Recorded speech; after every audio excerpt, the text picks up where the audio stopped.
కులాలు వేరైనా స్నేహానికి అడ్డంకి ఉండదు. కానీ అదే ప్రేమ దగ్గరకు వచ్చేసరికి కులం చాలా ముఖ్యం. తక్కువ కులం వాడు ప్రేమిస్తే స్నేహితుడైనా సరే బుల్లెట్ దించేస్తారు.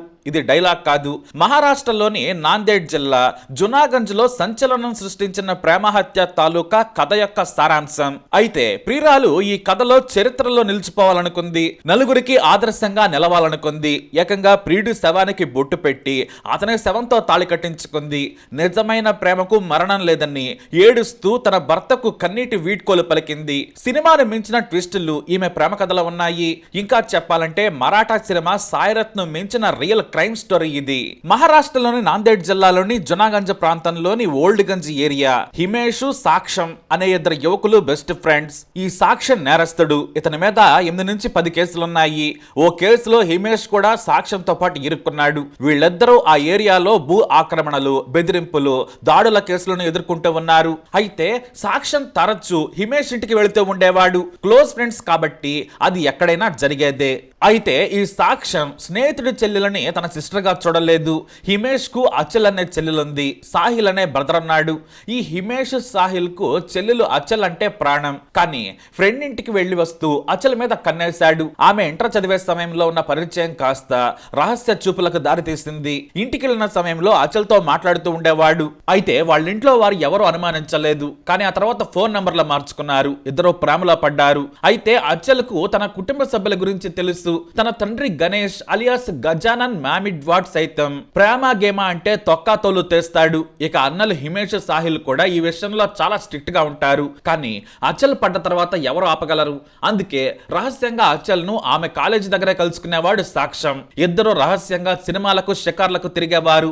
ఏమీ తెలియనట్టు తన ప్రాణ స్నేహితుడు హిమేష్ ఇంటికి వెళ్లేవాడు సాక్ష్యం. ఇద్దరు కలిసి వెధవ పనులు చేస్తూ ఉండేవారు. అయితే హిమేష్ కు, సాక్ష్యం కు ఉన్న కామన్ ఫ్రెండ్స్ ఈ సీక్రెట్ లవ్ ను లీక్ చేశారు. వాళ్ళిద్దరూ ప్రేమించుకుంటున్నారని హిమేష్ కు చెప్పడంతో రగిలిపోయాడు. ఈ విషయం అచల్ తండ్రి గణేష్ కూడా తెలిసింది. కూతురు అచల్ ని ఇంట్లో గట్టిగా మందలించారు. తక్కువ కులం వాడితో నువ్వు ప్రేమలో పడతావా, మా పరువు తీస్తావా అంటూ తిట్టారు. ఆ తర్వాత సాక్ష్యం ను కూడా అచల్ తండ్రి బెదిరించాడు. మరోసారి నా కూతురి జోలికి రావద్దని హెచ్చరించాడు. ఇటు హిమేష్ కూడా స్నేహ ముసుగులో వచ్చి నా చెల్లెల్ని ప్రేమిస్తావా, నేను మీ ఇంటికి వచ్చి ఇలాంటి తప్పుడు పనులు చేశానారా అంటూ దాడి చేయబోయాడు. ఇతర కాలనీ వాసులు, స్నేహితులు గొడవద్దని చెప్పారు. ఇక అచల్ మాత్రం తాను ఇక సాక్ష్యంతో మాట్లాడనని మాటిచ్చింది. సాక్ష్యం మాత్రం ఇక్కడ వెనక్కి తగ్గలేదు. నేను ఆమె ప్రేమించుకున్నా, పెళ్లి చేసుకుంటామని స్నేహితులకు చెప్పేవాడు. ఆ విషయం అచల్ కుటుంబ సభ్యులకు కూడా తెలిసింది. అయితే అచల్ తల్లి గొడవ వద్దని హెచ్చరించడానికి సాక్ష్యం ఇంటికెళ్ళింది.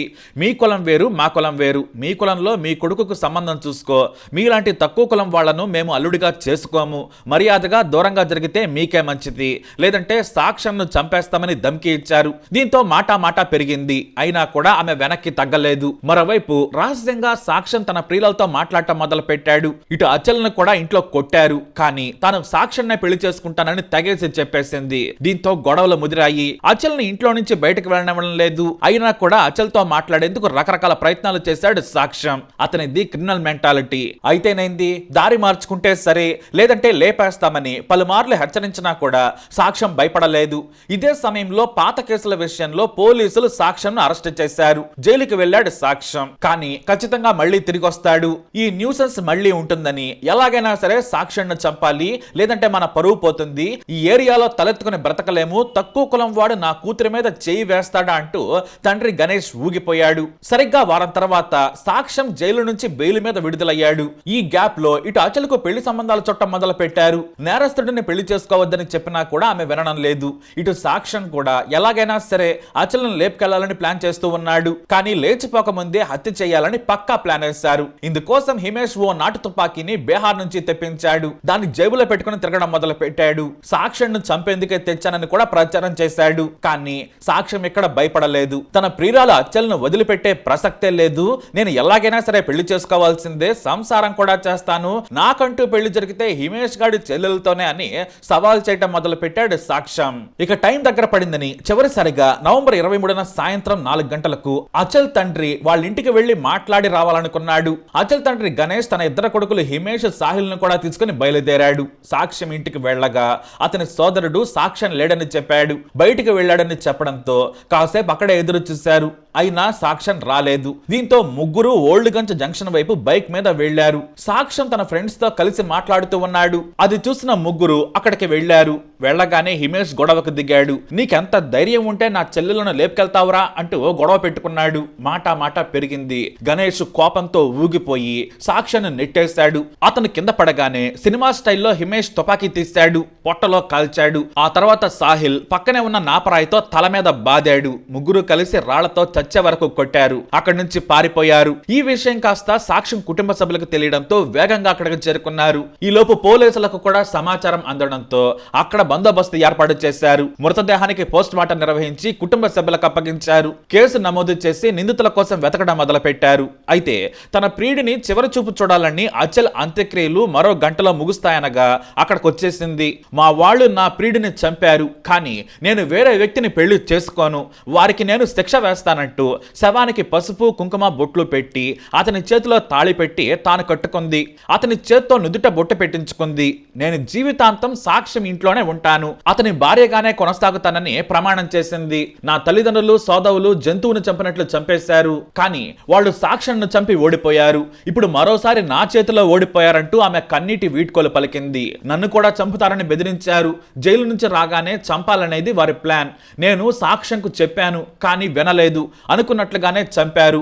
వారిని ఉరి తీయాలని అచల్ మీడియా ముందు బోరుమంది. పోలీసులు కేసు నమోదు చేసుకుని అచల్ తల్లిదండ్రులు సోదరులు సహా మరో ఇద్దరిని అరెస్ట్ చేశారు. తక్కువ కులం వాడు మా కూతురిని ప్రేమించాడనే చంపేశామని తండ్రి గణేష్ పోలీసులకు చెప్పాడు. స్నేహం మాటని ఇంటికి వస్తూ మా చెల్లెల్ని ప్రేమించడం తట్టుకోలేకపోయాను. మా కులంలో మాకు మర్యాద ఉంది, దాన్ని పోగొట్టుకోవాలనుకోలేదు. మాకు ప్రాణం కంటే పరువు ముఖ్యం, పరువు కోసం ఏమైనా చేస్తామని హిమేష్ చెప్పడం ఇక్కడ విశేషం. ఈ ఘటన యావత్ మహారాష్ట్రలో సంచలనం సృష్టించింది.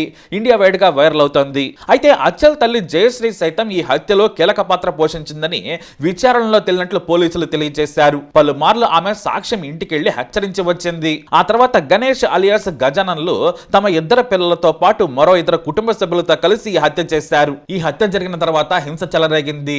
కానీ ఓల్డ్ గంజ్ లో ఎలాంటి హింస చెలరేగకుండా పోలీసులు బందోబస్తు నిర్వహించారు. ఎవరైనా హింసకు దిగితే కఠిన చర్యలు తీసుకుంటామని హెచ్చరించారు. ఈ స్నేహం ప్రేమ నేరం హత్య కథ దేశవ్యాప్తంగా ఇప్పుడు వైరల్ గా మారింది. మరి ఈ కథపై మీరేమంటారు? మీ అభిప్రాయాన్ని కమెంట్ ద్వారా తెలియజేయండి.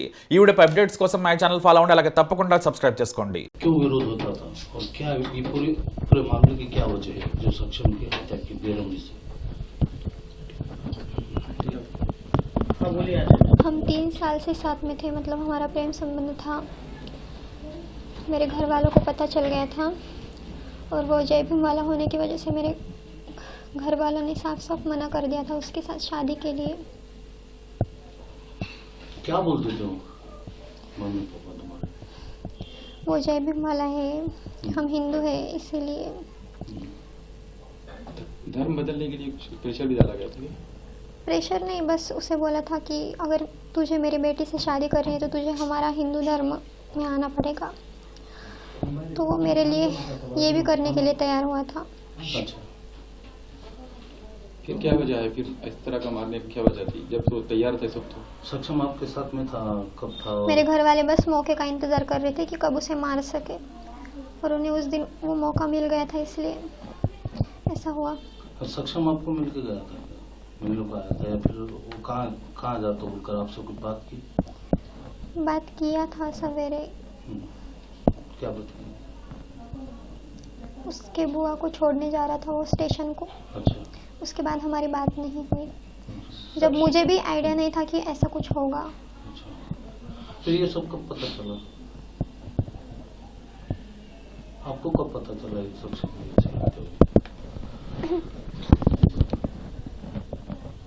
दूसरे दिन सवेरे पेपर में देख के पता चला। मुझे